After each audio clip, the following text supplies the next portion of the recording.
아멘. 우리가 하나님을 의지한다라고 했을 때 하나님을 의지하는 삶은 어떤 삶이라고 생각하십니까? 모든 문제를 우리가 하나님께 막 기도하는 것, 이런 것이 우리가 하나님을 의지하는 삶일까요? 아니면 성경에 나온 그대로 모든 것을 우리가 지키면서 사는 것이 하나님을 의지하는 삶일까요? 어떤 것이 하나님을 의지한다는 삶일까요?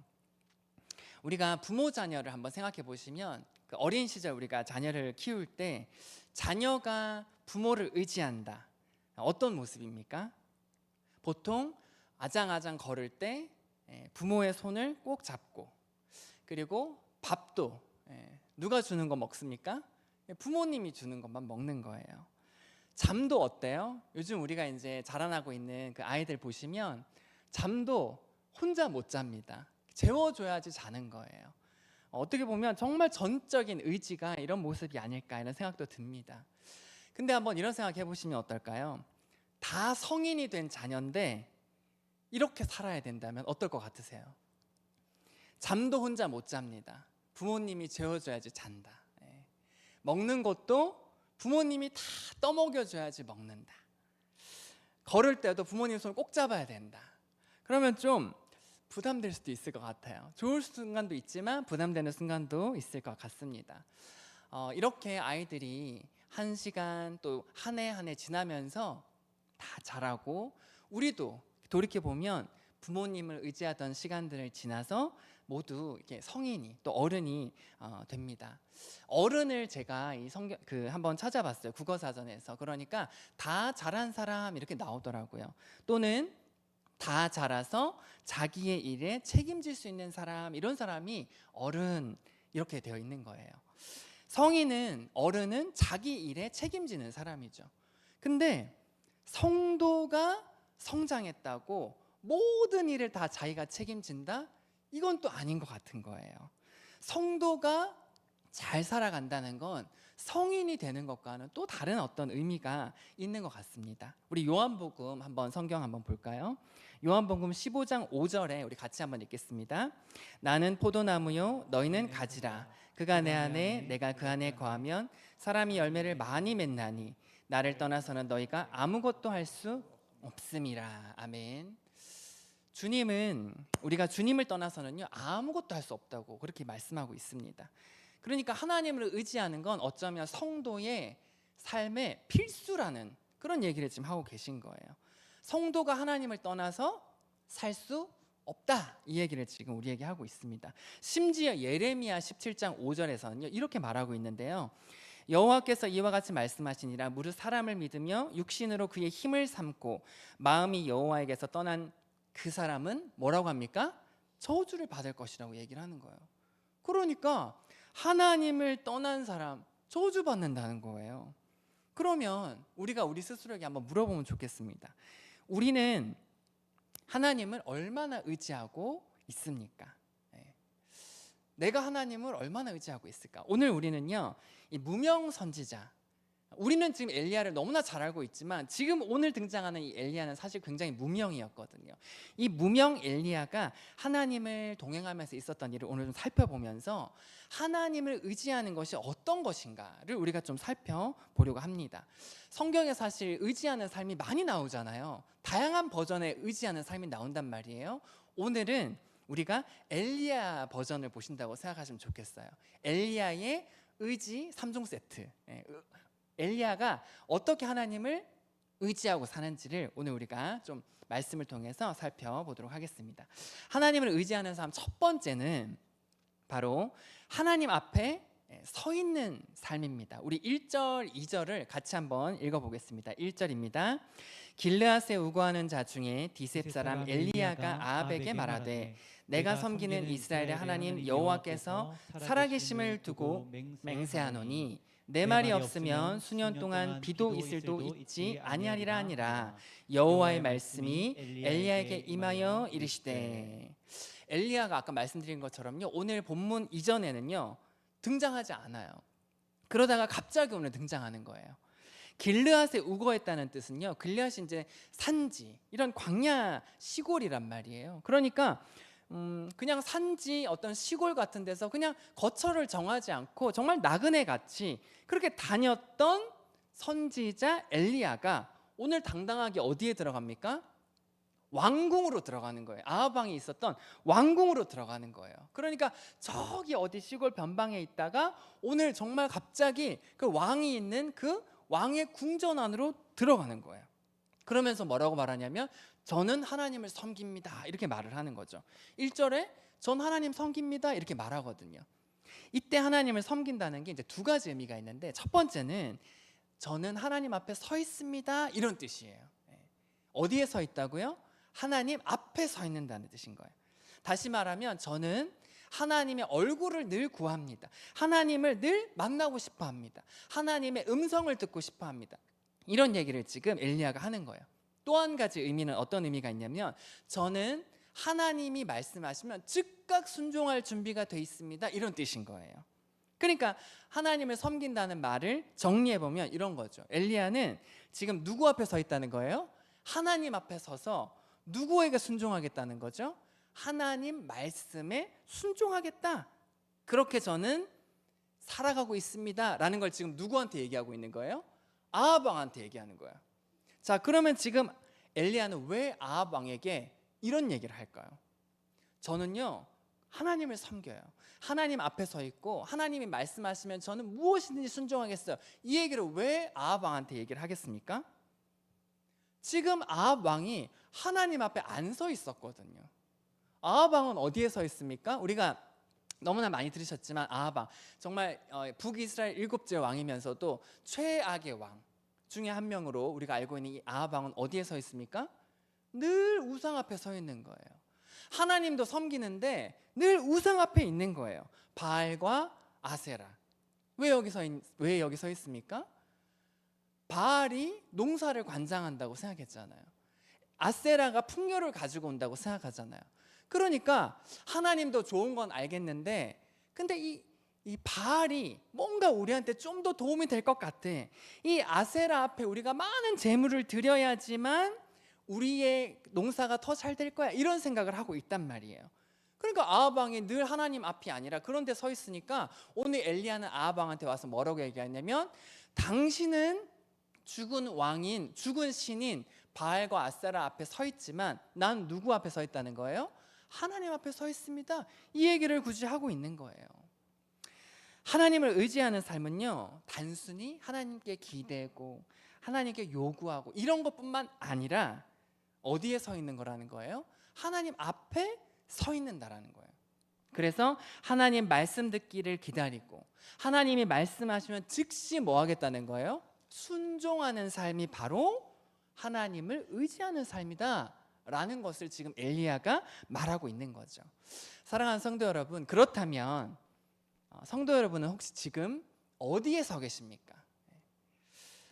여러분이 서 계신 곳은 어떤 곳입니까? 제가 그 직장 생활 초기부터 지금까지 한 15년 정도 이어지고 있는 신우회가 있어요. 그래서 작은 신우회지만 이 사람들 다 모으면 학교를 하나 세울 수 있다라고 제가 보통 소개를 하거든요. 왜냐하면은 그 모인 사람들이 이제 교장, 행정실장, 보건교사, 영양교사, 특수교사, 그리고 저 같은 초등교사 이렇게 모여 있는 거예요. 그러니까 이게 모이면 학교가 하나 만들어지는 모습인 거죠. 그때 당시 15년 전만 해도 20대부터 60대까지.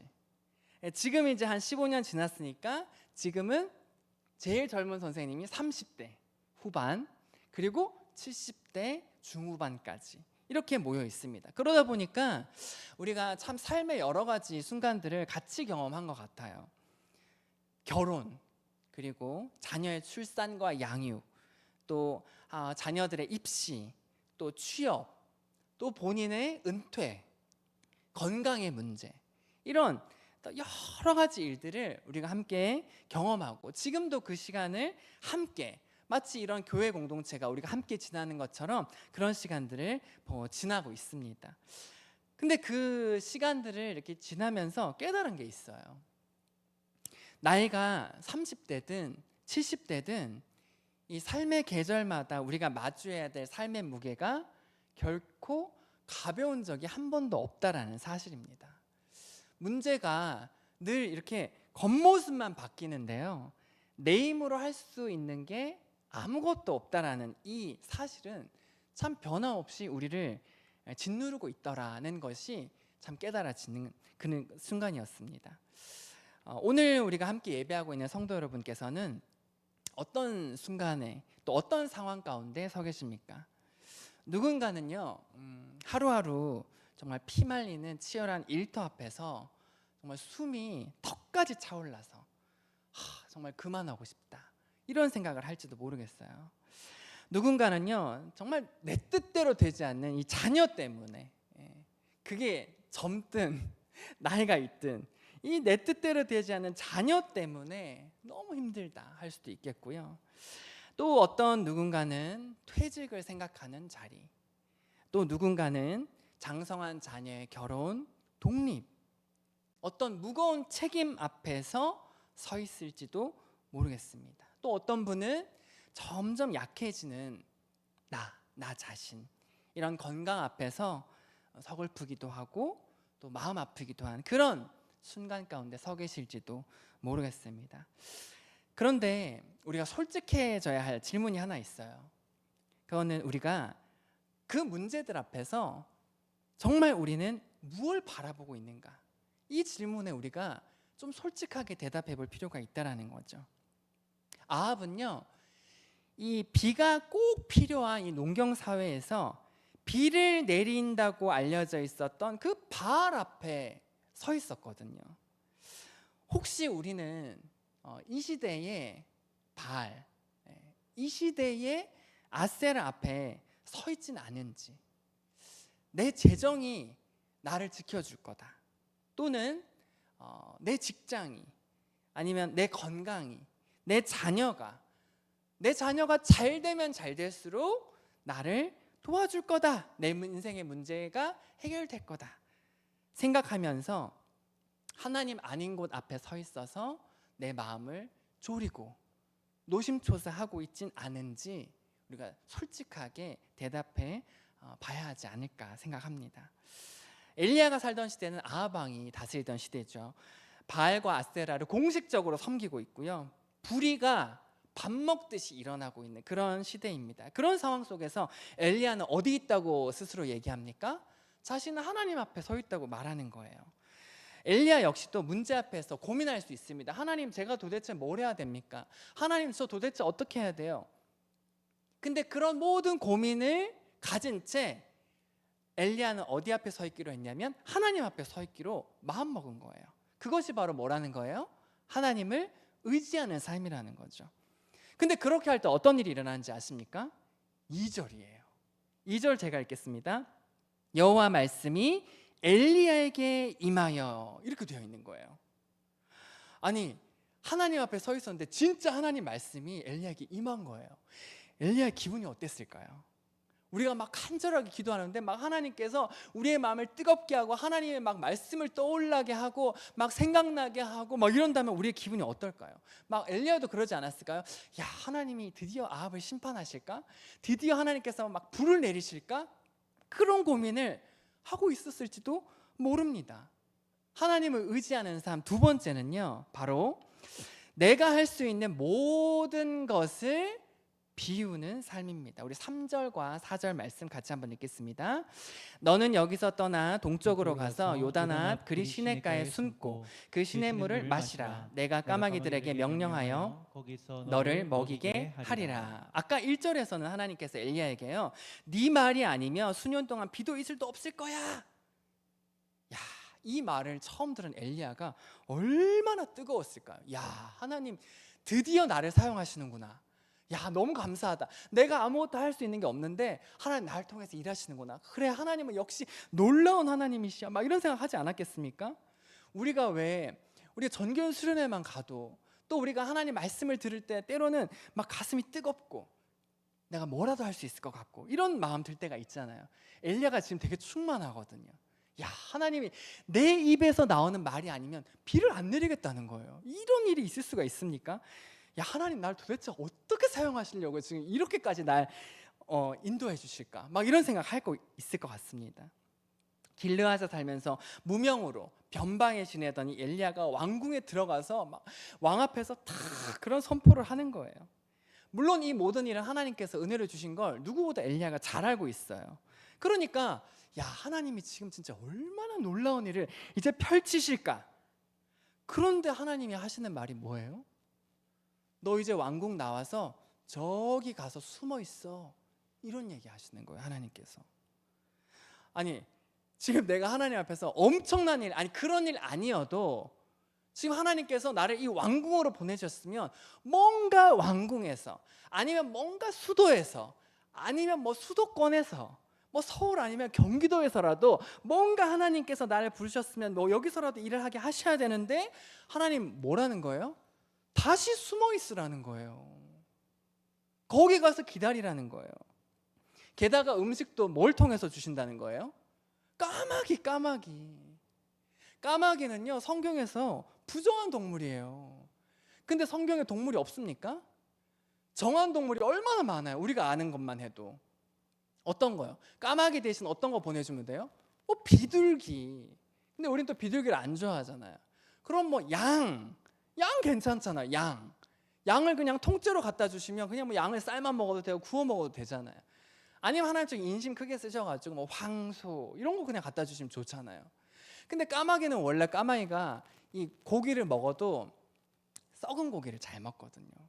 그러니까 하나님 갖다 주셔도 꼭 뭘 통해서 주신다는 거예요? 까마귀를 통해서 주신다는 거예요. 하나님, 제가 선지자인데, 제가 율법도 잘하는 사람인데 어떻게 보내셔도 이런 걸 이건 좀 선지자의 자존심이 좀 달린 문제 아닌가요? 하나님, 제가 율법 지키는 사람인데 어떻게 이런 것까지 하나님께서 저한테 요구하실 수가 있을까요? 아니, 제가 왕궁에서 나오는 것까진 괜찮은데 다른 방법도 있잖아요. 이런 생각도 할 수 있잖아요. 그러니까 엘리야의 어떤 자존심, 상식 이런 거 다 구겨가면서 뭐 부정한 동물이 갖다 주는 이런 것까지 받아 먹으라는 거예요. 하나님께서 어떻게 이러실 수가 있냐, 이런 생각할 수 있습니다. 근데 성경에요, 우리가 그 놀라운 기대, 놀라운 충만함, 어떤 놀라운 기적 이후에 그 시간을 일부러 의도적으로 피한 어떤 그런 일들이 기록된 게 있는데, 그게 누구냐면은 우리 예수님이 잘 그러셨거든요. 우리가 잘 아시는 예수님의 사역 중에, 예수님 사역을 많이 하셨잖아요.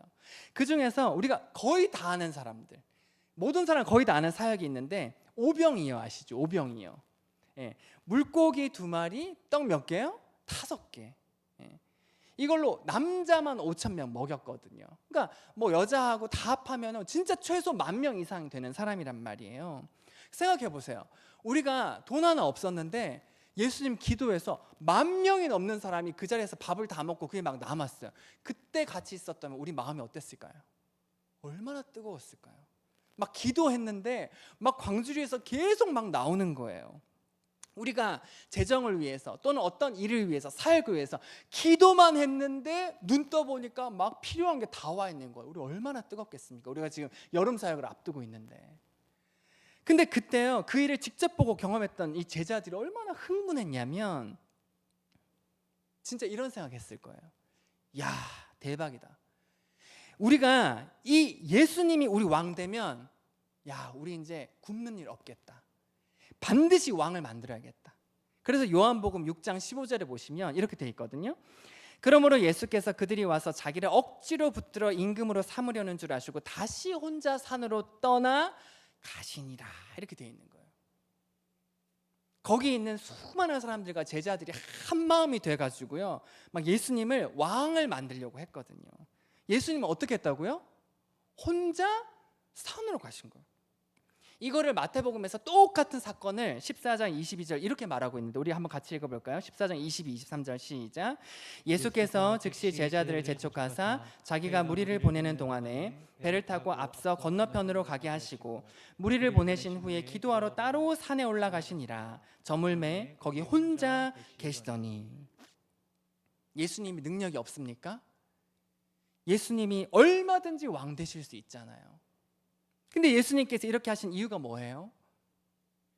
인간의 힘으로 뭔가를 성취하는 것, 이런 모든 시도는 하나님께서 지금 목적하신 것이 전혀 아니었거든요. 예수님께서 오신 것은요, 오히려 그 반대로 자기를 다 비워내는 게 오신 목적이었거든요. 그것을 위해서 오히려 우리 주님은 뭐 하기를 힘쓰셨냐면 하나님과 단둘이 있기를 힘쓰셨다는 거예요. 엘리야 역시 마찬가지였어요. 왕궁에서 보이는 엄청난 선포 후에요, 정말 뜨거운 가슴 그리고 엄청난 기적을 기대했을 수도 있어요. 하나님도 마찬가지입니다. 엘리야를 통해서 더한 일도 하실 수 있습니다. 얼마든지 할 수 있어요. 근데 하나님은 의도적으로 엘리야를 어디로 보내셨어요? 그릿 시냇가로 가서 조용히 기다리라고 말씀하셨어요. 왜 그렇게 하신 거예요? 하나님께서 얼마든지 하실 수 있지만 왜 거기로 보내셨습니까? 하나님은 인간 중심의 사역을 원하시지 않으셨어요. 오히려 하나님이 더 원하신 건요, 엘리야와 하나님의 어떤 시간요? 둘만의 시간을 원하셨다는 거예요. 오히려 그게 더 중요했다는 거예요. 하나님은 지금 엘리야와 단둘만의 교제를 원하셨던 거예요. 엘리야야, 분주함 속에서는 나와 교제할 수가 없어. 너무 바쁘구나. 나와 교제하기가 참 어렵구나. 그 성공의 축제 속에서는 나와 더 깊어지기가 참으로 어렵구나. 오직 나의 온전한 쉼 가운데로, 나의 온전한 날개 아래 와서 쉬는 법을 네가 알기를 원한다. 그래서 하나님께서는요, 그 그릿 시냇가로 그냥 엘리야를 밀어 넣어버리신 거예요. 혹시 원치 않았지만 하나님께서 데리고 가신 우리 각자의 그릿 시냇가는 어디십니까? 하나님 이러실 수 있어요? 내가 얼마나 기대했는데, 하나님 도대체 나한테 왜 이러시는 거예요? 이렇게 물어볼 수 있는 그 장소는 어디이십니까? 혹시 원치 않았던 병원이라는 시냇가이십니까? 아니면 내 기대를 완전히 무너뜨린 실망이라는 시냇가 계십니까? 내 삶이 아니면 이렇게 하면 기쁨으로 가득할 줄 알았는데 기쁨은커녕 고통과 비탄에 빠져버린 슬픔의 그릿 시냇가에 계십니까? 아니면 나는 수많은 사람들과 함께 늘 살 줄 알았는데 그러다가 마주하게 된 생각지도 못한 고독이라는 그런 그릿 시냇가입니까? 그런데 하나님은요, 우리를 모두 그 시냇가로 부르신다는 거예요. 그리고는요, 하나님께서 준비하신 그 온전한 날개 아래로 들어오라고 우리에게 말씀하십니다. 원치 않은 생활이지만 돌아보면요, 그 시간이 하나님과 가장 가까웠던 시간일 수도 있는 거예요. 하나님은 그 시간을 통해서 하나님을 의지하는데 방해되는 것들을요, 하나씩 하나씩 다 정리하고 계실 수도 있다는 거예요. 한번 생각해 보세요. 엘리야가 누구만 기다리겠습니까? 까마귀만 기다리는 거예요. 까만 거 어디 안 오나 계속 그러고 있는 거예요. 하나님 빨리 좀 보내주세요. 하나님 오늘은 언제 옵니까? 하나님은 엘리야가 할 수 있는 것들을 하나씩 하나씩 다 정리하고 계신 거예요. 이것이 바로 엘리야를 통해서 보여주신 하나님을 의지하는 삶이라는 걸 우리에게 말하고 있습니다. 우리가 엘리야를 통해서 하나님을 의지하는 삶을 지금 살펴보고 있습니다. 제가 첫 번째는요, 하나님 앞에 서 있는 삶이다. 두 번째는 내가 할 수 있는 걸 다 비워내는 삶이다. 이런 말씀 드렸어요. 하나님을 의지하는 삶, 바로 세 번째는 내일 일은 모르지만 인도하심을 확신하는, 그래서 그 인도하심을 기다리는 삶입니다. 우리 7절부터 9절까지 말씀을 같이 한번 읽겠습니다. 땅에 비가 내리지 않음으로 얼마 후에 그 시내가 마르니라. 여호와의 말씀이 엘리야에게 임하여 이르시되 너는 일어나 시돈에 속한 사르밧으로 가서 거기 머물라. 내가 그곳 과부에게 명령하여 내게 음식을 주게 하였느니라. 아멘. 7절에 보시면요, 시내가 마르니라 이렇게 돼 있는 거예요. 근데 이게 원래 뜻은 물이요 뭐 조금 마르는 이런 상태가 아닙니다. 지금 이 말랐다고 할 때 그 원뜻은요, 습기가 완전히 사라져서 바짝 마르는 걸 얘기하거든요. 바짝 마르면 다 굳어버리잖아요. 그런 땅의 상태를 말하는 거예요. 근데 7절을 잘 보시면 땅에 비가 내리지 아니하므로 얼마 후에 이렇게 됐다는 거거든요. 그러니까 이렇게 될 때까지 얼마의 시간이 있었다는 거잖아요. 그 이 시간 동안에 엘리야는 계속 어떤 상태를 보냐면 물줄기가 이만했다가 다음 날은 요만했다가 계속 줄어드는 거를 그 얼마 후의 시간 동안에 계속 보는 거예요. 이걸 보면서 엘리야는 계속 어떤 생각을 했을까요? 야, 하나님이 이제 나 먹을 물 떨어지면 이제 어떻게 하시려나? 날 어떻게 도와주실까? 이 정도 줄어들었으니까 이제 하나님이 뭔가 나한테 말씀하시겠구나. 근데 더 줄어드는데 말씀을 안 하시는 거야. 오늘 말씀하시려나? 막 기대하는 거예요. 오늘 그냥 지나가는 거야. 또 실망하고. 다음 날 보니까 이제 진짜 더 줄어드는 거예요. 오늘은 진짜 얘기하실 것 같아. 근데 오늘도 얘기 안 하셔. 또 실망하는 거예요. 근데 8절을 보시면요, 여호와의 말씀이 엘리야에게 임하여 이르시되 이렇게 되어 있는데, 이것이 뭐 영어 성경이든 쉬운 말로 보시면 이렇게 되어 있어요. 쉬운 말 성경으로 제가 읽어드릴게요. 8절에 우리가 없는 부분이 있는데, 우리는 여호와의 말씀이 이렇게 되어 있잖아요. 근데 쉬운 말 보시면 그러자 주의 말씀이 엘리야에게 임했다 이렇게 되어 있거든요. 그러니까 이게 어떤 의미냐면 7절에서 시냇물이 모두 말라서 바짝 말라서 다 굳어버리자 그때 하나님께서 비로소 말씀하셨다, 이런 뜻인 거예요. 그러니까 하나님께서는 언제까지 기다리셨다는 거예요? 조금 마른 때가 아니고 좀 말라서 물을 좀 파면은 나올 그런 지경이 아니라 바싹 마를 때까지 기다리셨다는 거잖아요. 우린 이런 생각하는 거예요. 좀 미리 말씀해 주시지. 왜 하나님은 꼭 이렇게 내가 이렇게 힘들 때까지 기다렸다가 말씀하시는 걸까? 이런 생각 우리가 하거든요. 아니, 하나님, 내가 하나님을 안 믿는 것도 아니고 예배를 안 드리는 것도 아니고 내가 뭐 안 하는 것도 아닌데, 아니 문제가 좀 생기기 직전이라도 얘기해 주시면 얼마나 좋아요, 하나님이. 아니, 하나님, 내가 이렇게 아프기 전에 좀 얘기해 주시면 얼마나 좋습니까? 예? 아니, 하나님, 내 힘으로 좀 이렇게 수습이 안 되는 지경까지 가지 말고 좀 그 전에라도 좀 얘기해 주시면 얼마나 좋아, 이런 생각 우리가 할 수 있단 말이에요. 근데 하나님은 오늘도 언제 말씀하시겠다는 거야? 물이 바싹 말라서 그 땅이 다 굳어버릴 때까지 기다렸다가 말씀하시겠다는 거예요. 엘리야가 기도 안 하는 사람도 아니잖아요. 하나님 만나고 지금 뜨겁단 말이에요. 근데 하나님께서 이렇게 시내가 다 마른 다음에 말씀하시는 이유가 뭘까요? 이유가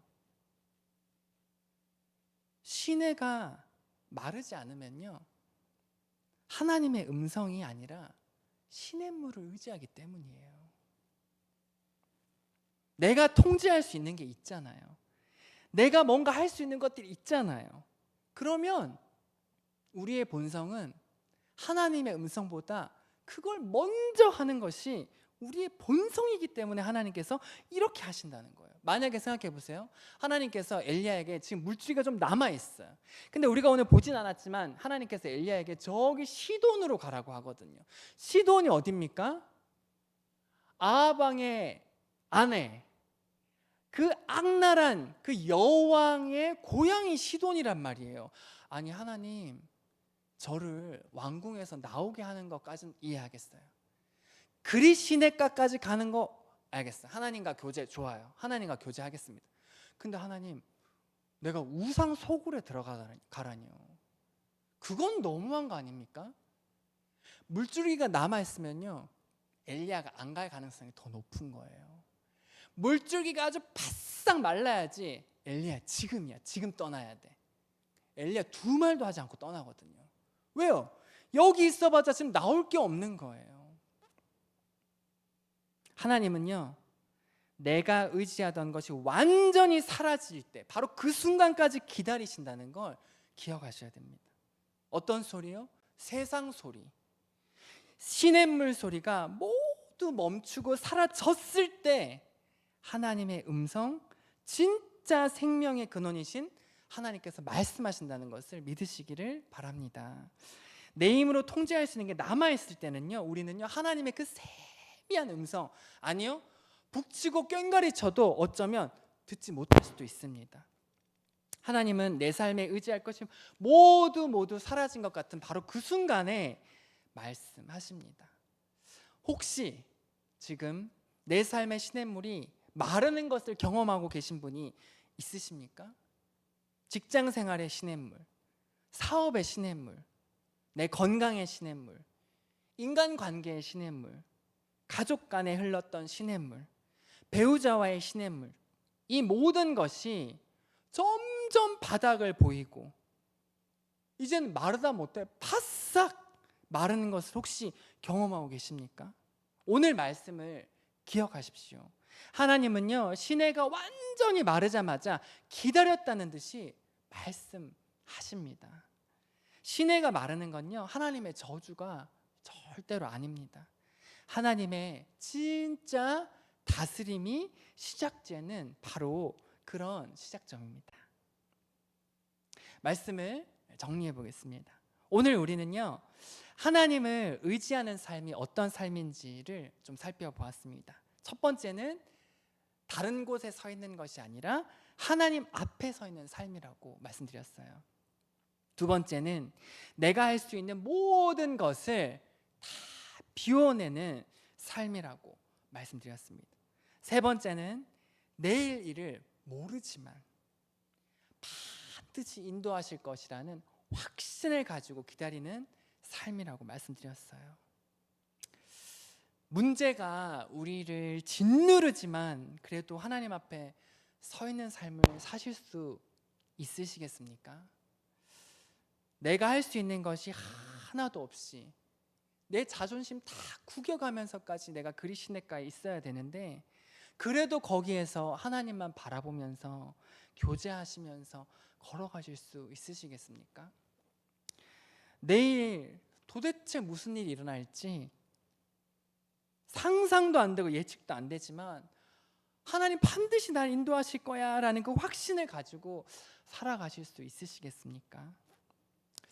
바라기는 우리 영신의 우리 한 분 한 분 성도님들께서 정말 그런 삶, 그래서 내일 일도 모르고 내가 할 수 있는 것도 아무것도 없고 세상은요 너무 쉬운 길들이 너무 많아서 내가 여기 서 있는 게 너무 바보 같고 한심하게 느껴질 때라도 하나님 앞에 서서 하나님만 바라보면서 내일을 의지하는 그런 한 분 한 분 되시기를 주님의 이름으로 축복합니다.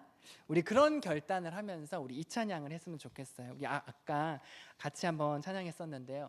주와 같이 길 가는 것 즐거운 일 아닌가. 우리 주님이 걸어가신 그 발자취를 나도 걸어가겠다고, 내가 한 걸음 한 걸음 예수님과 함께 내가 걸어가겠다고, 우리 같이 걸어가겠다고 우리 함께 고백하면서 결단하면서 찬양하시겠습니다.